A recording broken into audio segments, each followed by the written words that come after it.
keep calling, I ain't picking up. Through with conversation, done with games, now you know I'm giving up. I didn't have to be like this, but you made me. You got everybody around me out here thinking I'm crazy. Now our past change our future, and that's breaking my heart. It's me, SimbaTv. Bang! What is good, YouTube fam? It's your boy Simba coming back here again with another reaction video for you guys today. For today's reaction video, we got how a camel's bad habit can put you in a coffin. Man, you guys been loving the casual geographic, man, so I can't wait to jump up in it. Let's get it. Right, I'll just check the camera, yeah? Okay. That's right. Okay, good stuff.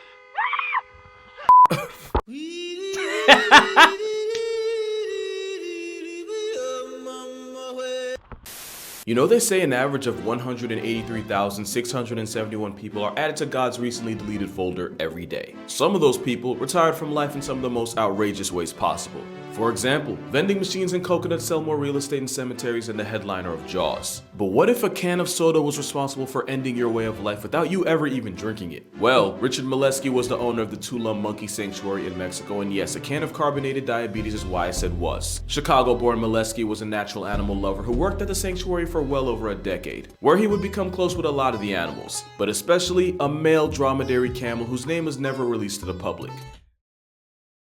Camels are so weird, bro. Don't they spit, or is that a llama? I don't know. I think camels spit, but I don't know. Maybe he'll tell me. But they just weird. Like, they weird. They lips are weird. How they look is weird. They beg for no reason. Like, they weird. And every morning while doing rounds, Richard would greet the hum jockey with a can of Coca-Cola. Like clockwork, Richard would show up and the camel would enjoy his favorite soft drink. Well, one day Molesky didn't have it, and from the way the camel reacted, you would think we were talking about a different kind of Coke. The camel proceeded to maul him and even sat on him, which likely suffocated him. It took a rope tied to a pickup truck to pull the steroid llama off of him, but as you can guess, by the time they did, he was... Oh, me and God would have to have a conversation after that one. That's how you choose for me to go out? That's how you choose for me to go out because this goddamn camel didn't have his Coke? Oh, no, fam. Nah, when I get up to heaven, me and God, we got a squabble or something. That ain't fair. I know life ain't fair, but that ain't fair, bro. Like, come on, I be pissed. What? Well, a was. Of course, we'll never know exactly what went down because it was between someone who can't talk and someone who won't. But there's a good chance a coked out camel can demand over some sugar water. And I believe it because camels 100% be on that kind of timing. Like, they're chill 90% of the time, it's just that 10% that ends the day on a newspaper.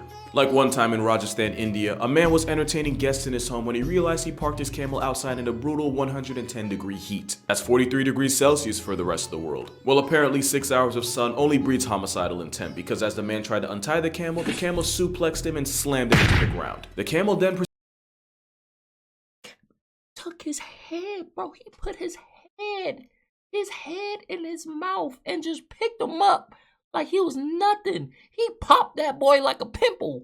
The man tried to untie the camel. The camel look, he suplexed took his him head. And slammed him. He took his head and just like what? Yaga. Ground. The camel then proceeded to divorce the man's head from his body using his teeth. It took about 25 people and several hours just to get the camel to stop ravaging his owner's corpse. That's why you don't beef with something that chews on cactuses like candy. Because some animals are very much capable of seeking revenge, and camels are very much on that list. Which shouldn't really be a surprise since high intelligence means some animals have the capacity to experience every human emotion. Which includes putting the dick in vindictive. Even something like an ant can have as much of a revenge arc as a human. Kidnapping and slavery aren't foreign concepts to ants, as some species will regularly invade the nests of others, slaughter the workers, and abduct the larvae of the enemy. These captive ants are forced to bring food to their masters, care for the brood, and even defend the nest of the very ants that kidnap them. Well, in many cases, these slave ants grow up and proceed to destroy as many of the colony's babies as possible. Pretty much they Django a daycare's worth of the pupae of the ants that stole them. In some cases, up to 2/3 of the colony were relieved from life by the former slave ants. Wow. So like I've always said, if ants had nukes, they'd end the entire world in a weekend. And if they were human-sized, our president would have 6 legs. And honestly, ant society is just a video of its own. We are talking about an animal that has a species that'll turn itself into a tactical just to stop the ops from succeeding. Ant society is something out of a simulation, and with a game like the Ants Underground Kingdom, you get a chance to experience it firsthand without the added risk of kamikazing yourself. It's actually the world's first ant-themed strategy mobile game with millions of players already online. You can hatch and raise your own ant army, including a class of special ants with special abilities. You're free to design and explore ant nests for your ant militia to live in. And when you're not doing that, you get the chance to show a lizard just what an affiliated ant army can do. Or to give a mantis an actual reason to start praying.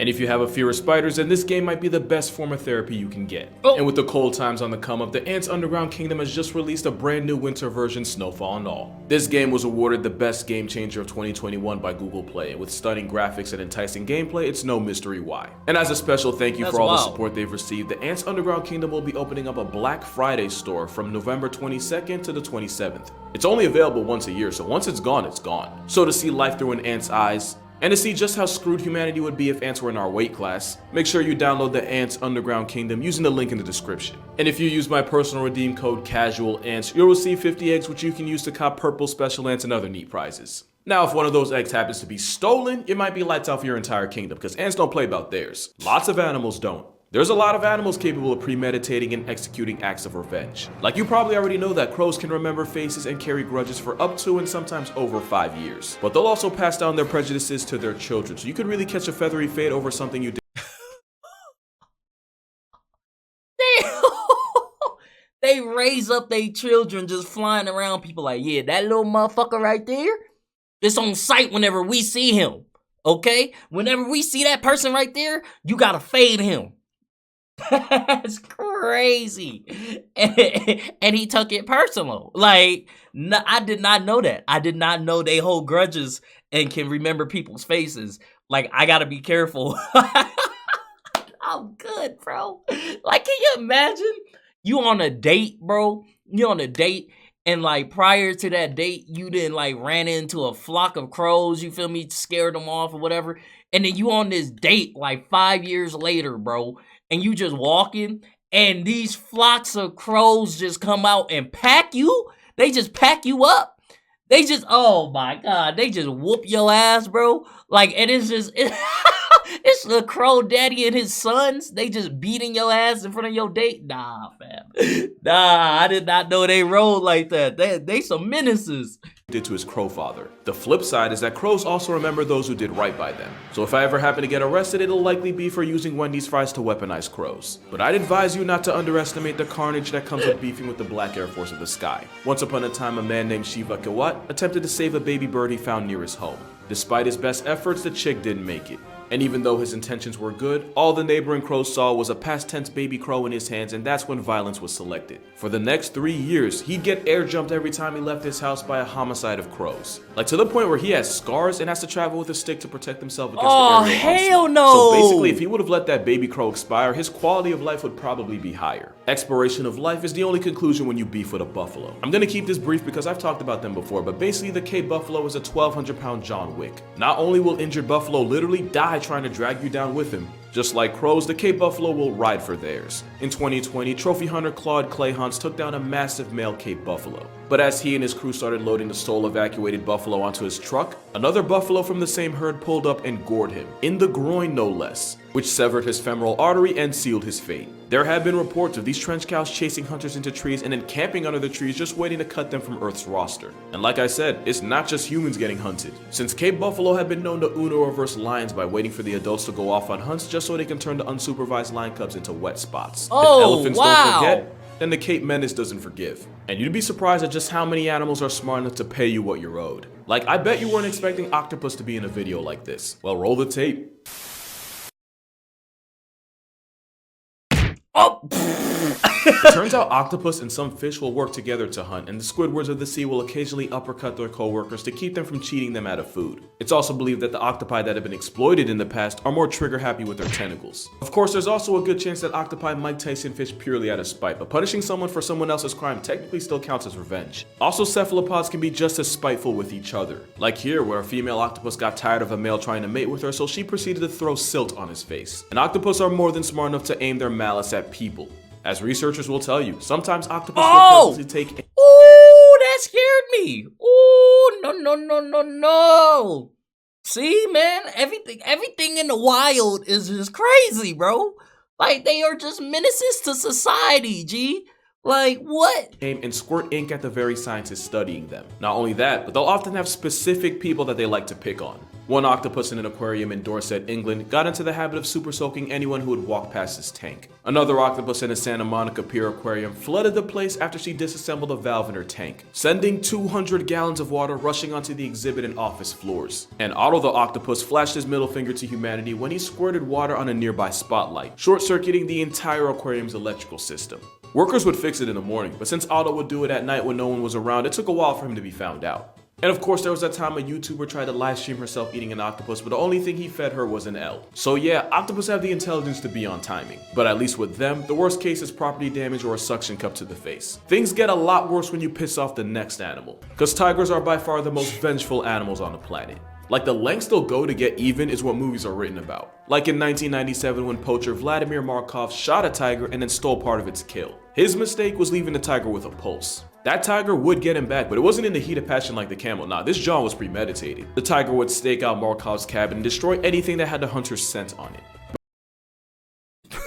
Bro, you got beef with a tiger? You got beef with a tiger. This tiger said, I'm going to camp out where you live every day. Whatever got your scent on it, I'm messing it up. It gots to go. It gots to be erased. And when I find you, when I get you, it's wraps. That's crazy. That's crazy. Y'all better think twice. Y'all better think twice, man. If you gonna hunt and do all that stuff, make sure you put it down. Because you never know. I didn't know animals can hold grudges like this, man. I didn't know they could remember things like this. Like, that's crazy, bro. About a day or two later, Markov would return to his cabin where he would be ambushed by the same big cat. That story ended around the same time Markov did, after he was dragged into the bushes and never came out. Wow. In another story, a poacher named Baby got put in the dirt by a male tiger in March of 2016. Why is that date important? Well, only a month before, he had murked a female tiger in the same area, leading many to believe that the tiger that packed him up was actually the mate of the cat he had killed. And if you need more proof that a tiger taking it personal leads to cuts on the census, the Tigress of Champawat literally subtracted 436 people after one hunter severely injured her. But don't think these stories only happen in Asia. On Christmas Day 2007 in the San Francisco Zoo, 3 men effed around and 2 found out. As for the third, well, you can't get a life lesson if you don't have a life. The 3 men had decided to taunt Tatiana, a 400-pound female Siberian tiger. Well, they learned 2 things that day. One is that a motivated tiger can jump well over 12 feet. And 2, the 12.5-foot moat wall wasn't to keep the tiger in, but to keep people out. Because apparently out was always an option for Tatiana, who Super Mario jumped out of the enclosure and put the beats on all 3 men, maiming 2 of them and turning the 3rd into a chalk outline. Wow. So yeah, a wild tiger might be the last animal you want to find out with in India, but a close second might be monkeys. Especially since monkeys and dogs have seemingly gone to war against each other. War is debatable because allegedly the monkeys are crazy. Look, I seen Planet of the Apes now. I know what they capable of, okay? Monkeys are crazy, bro. They don't care. You feel me? They do not care. They're menaces to society. They will rip your face off like they don't care and then laugh about it. Just like, nah, bro. Monkeys are evil. Monkeys massacred the dogs. According to residents, some monkeys even took to snatching puppies, carrying them up to a roof, and then letting gravity catch the body. And if you believe this story, then you believe that this all started after a pack of stray dogs mauled a baby monkey and the monkey mafia took it very personal. But we actually don't know for sure what caused this mass puppy homicide. Primates will often feed on the ticks living on animals of different species. So it's possible the monkeys weren't trying to get revenge, but were only after the ticks on the dog's fur. But there's also a chance that Cloudy with a Chance of Puppy was 100% intentional, especially since that seems to be a signature move for them. Earlier this year in India, a troop of monkeys jumped a family and snatched their 4-month-old son, who they proceeded to throw off a 3-story building. In a separate attack, monkeys broke into a home and dragged away a 2-month-old who had been sleeping next to his grandfather. The same monkeys ended up drowning him in a water tank. Yeah, monkeys can be malicious when they want to be, but anyone in Japan will tell you that. Because right now, a Japanese city is currently under attack by a gang of Japanese macaques. Since July, nearly 60 people have been attacked and injured in the city of Yamaguchi, and the monkeys tend to go after babies, small children, and the elderly, you know, the light work of the population. And the thing is, the traps they set aren't working because the monkeys don't seem to be after food. They're just doing it. And yeah, while this no reason, for fun, for monkey fun, bro. Nah, that's a whole different. That's different, bro. That's different. This could be a coincidence. There's also a good chance this is revenge. See, monkeys and really primates in general have a sense of fairness and will lash out when they feel like they've been wronged. In experiments with capuchin monkeys, scientists found that when given unequal portions of food, the monkeys would seem to target and punish the individual that got the unfair share. It actually makes sense for a social animal to actively discourage inequity in the group. But when a monkey feels cheated, it becomes a much more dangerous monkey. In another experiment, one capuchin was given a grape while another was given a cucumber. Despite previously being happy with the cucumber, the monkey seemed to get offended when he saw his peer get a grape and refused to take the cucumber. He even started to become aggressive with his handlers, so yeah, primates don't like feeling slighted. If you don't believe me, jealousy and a birthday cake got this man mutilated by a pair of chimps. So I can't tell you exactly what started the monkey war in Japan, but I can tell you they probably have a reason. Speaking of reason, yeah, I kinda had to talk about that. So you probably know the story, but recap. An elephant traveled over 100 miles from a sanctuary and trampled a 70-year-old woman collecting water, only for that same elephant to show up to her funeral and further desecrate her corpse, and this time in front of her entire grieving family. Now I know I say this. Wait a minute. Wait a minute. The elephant spun the block, double back, and said, nah, I ain't finished. This beef is for life, past life, afterlife. It doubled back and started stomping on her coffin and stuff. Oh, Lordy, Lord. Oh my. Elephants are supposed to be nice. They're majestical. They're old. They're wise. Like, I didn't know they was vicious like that. It spun the block. A lot on this channel. It's become one of my popular phrases, but this time someone literally got turned into a hashtag. Now a lot of people have claimed that this woman was involved in poaching and this was just the elephant playing equalizer. I don't want to say that because we don't know for sure, and there's a good chance the woman was just at a worse place at an even worse time for the elephant to show up and turn her into a trend. But here's what we do know. Asian elephants often come into close contact with people, especially farmers, and conflicts often get them injured or put on a shirt. We know Asian elephants often get exploited for logging, entertainment, and poaching, so they have a reason to hate anything human. And we know an elephant doesn't forget. And it wasn't too long ago when an elephant in Thailand ripped a grown man in half and stood over the soul evacuated body for hours after that same man forced him to haul logs in the intense heat. So we know elephants ain't quick to forgive either. So with this story, we'll never know for sure if there was cause or coincidence, but let me put it this way. 100 miles and a guest appearance at a funeral is one hell of a coincidence. But that's gonna do it for this video. For more consistent content, be sure to follow my Elephants are wild, bro. If you guys like this video, go ahead and hit that thumbs up button for me. Thank you guys for commenting, sharing, and subscribing, and I'll see you guys next time. Peace.